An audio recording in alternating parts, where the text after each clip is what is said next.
बिस्मिल्लाहिर्रहमानिर्रहीम। अस्सलाम वालेकुम जनाब। एक नई अपडेट के साथ पाकिस्तानी ट्रैवलर हाज़िर है आपके साथ। तो जैसे कि आपको पता है कि मैं हूँ इस टाइम टोक्यो जापान में।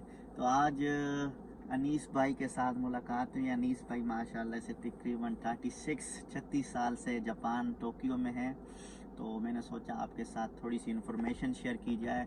काफ़ी लोग पूछते हैं जापान का वीज़ा किस तरह लेना है, जापान में क्या होता है, जापान में कितनी सैलरी है, जापान में क्या है। तो आज सारी बातें आज अनीस भाई से पूछेंगे और आपको इन्फॉर्मेशन देंगे। ये वीडियो सबसे पहले अपलोड की जाएगी और बाद में व्लॉग्स इंशाल्लाह आपको मिलेंगे। अनीस के भाई के साथ भी एक व्लॉग बनाया है, शॉपिंग की है हमने, वो भी आप देखिएगा इंशाल्लाह। तो अस्सलाम वालेकुम अनीस भाई, कैसे हैं आप? खैरियत से हैं? जी वालेकुम सलाम। तो अनीस भाई ये बताएं कि आप जापान कब आए थे और कितना साल हो गया, और जापान जब आए थे उस जापान और आज के जापान में क्या फ़र्क देखते हैं? जापान में उस वक्त और इस वक्त फर्क तो कोई नहीं है। अच्छा। जैसा पहले था हम्म। अभी भी वैसा ही है। सही। जब पहले मेहनत करनी पड़ती थी। अच्छा, आप यह बताएं, आए थे जब आप तो जी। वीज़ा लिया था या ऐसे ही आ गए थे? उस वक्त ऑन अराइवल था। ऑन अराइवल था। 15 दिन की एंट्री होती यार थी। आप अंदाज़ा करें कि पाकिस्तानी पासपोर्ट कितना मजबूत हुआ करता था कि जापान का वीज़ा ऑन अराइवल था, और अनीस भाई उस टाइम सिर्फ और सिर्फ पासपोर्ट टिकट लेके पहुंचे, जापान वालों ने कहा वेलकम। हाँ, और उन्होंने कुछ नहीं आजकल तो पूछा। वीज़ा लेके भी आए तो कहते हैं गो बैक। तो बहरहाल ये तो एक आपको इन्फॉर्मेशन दे रहा हूँ कि पाकिस्तानी पासपोर्ट कितना मजबूत हुआ करता था, कितनी उसकी वैल्यू थी।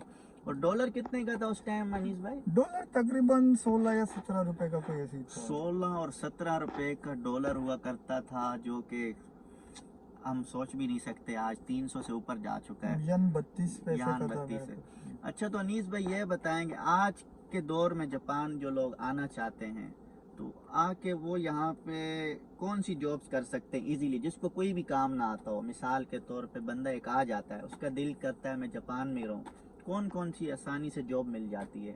ऐसी कोई काम बता दें थोड़ा सा। देखिए सफीर भाई, पहले तो इस वक्त काम जापान का ये है कि वीज़ा कैटेगरी कर दी इन्होंने। अच्छा, कैटेगरी कर दी। पहले तो हमारा ये था ना कि बस आ जाए, हम्म। वीज़ा का कोई ताल्लुक नहीं है, सही।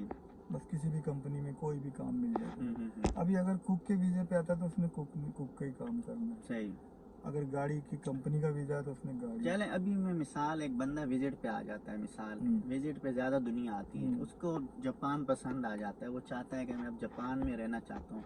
तो वो मतलब यहाँ पे क्या करना चाहिए उसको रहने के लिए? असाइलम अप्लाई कर ले तो आसानी से हो जाता है, या फिर जॉब मिल जाती है? ये चीज़ें मैं पूछना चाह रहा हूँ। असाइलम तो मिल जाती है, लेकिन उसमें हमारे मुल्क का जो है इमेज थोड़ा ख़राब इमेज होता है। खराब होता है। वो तो ऑलरेडी हो चुका है। लेकिन इससे ज्यादा मजीद नहीं हो अच्छा। अच्छा, वैसे सैलरी के बारे में सैलरी का ये है बताएं, कि आजकल कितनी सैलरी मिल सैलरी रही है? तकरीबन कितने पर डे के हिसाब से? पर डे के हिसाब से 10,000 यन तो कम से कम बन जाते हैं। मैक्सिमम कितने, 20 से 25 20 हजार? तो नहीं बनते अभी ना। अच्छा। क्योंकि ओवर टाइम वगैरह नहीं है, अच्छा, लेकिन अगर ओवर टाइम हो तो कितनी तो बने? 10 से 15। 15 से 20, मतलब 20 20 से तक नीचे नहीं। नीचे? हाँ, 20 नहीं बनते अब। 18 15 के भी यहाँ आप 20 तो कमा पहले भी नहीं बनते थे, बहुत अगर मेहनत अच्छा। करें ना तो। अच्छा, ठीक ठीक। तो मतलब कंस्ट्रक्शन का काम, कंस्ट्रक्शन का उसमें काम है। पैसे ज्यादा हैं? हाँ, कंस्ट्रक्शन में या काम ये है। जो अपने कंपनीज के अंदर सामान उठाने वाला काम, इसमें लोडिंग कम है। अनलोडिंग, इसमें कम है? तो कंस्ट्रक्शन का काम है भाई, पैसा बहुत है। मतलब जो बंदा मजदूर है ना, जिस बंदे को मेहनत करनी आती है, जापान में वही कामयाब है। जो जब जब चाहता है कि मैं जापान में कुर्सी में बैठूं, तो उसने कुछ नहीं कमाना मेरे भाई। जापान में वही बंदा पैसे कमा सकता है जो मेहनत करेगा। तो अनीस भाई ये बताएं, कोई बंदा मिसाल के तौर पे चाहता है कि मैं शादी कर लूं जापान में, जैसे काफ़ी लोग हमारे इंडोनेशिया में आते हैं, शादी कर ली, पेपर की, यहाँ पे क्या सिस्टम है? शादी करके पेपर बन जाते हैं या टाइम लगता है? क्या प्रोसेस होता है उसका?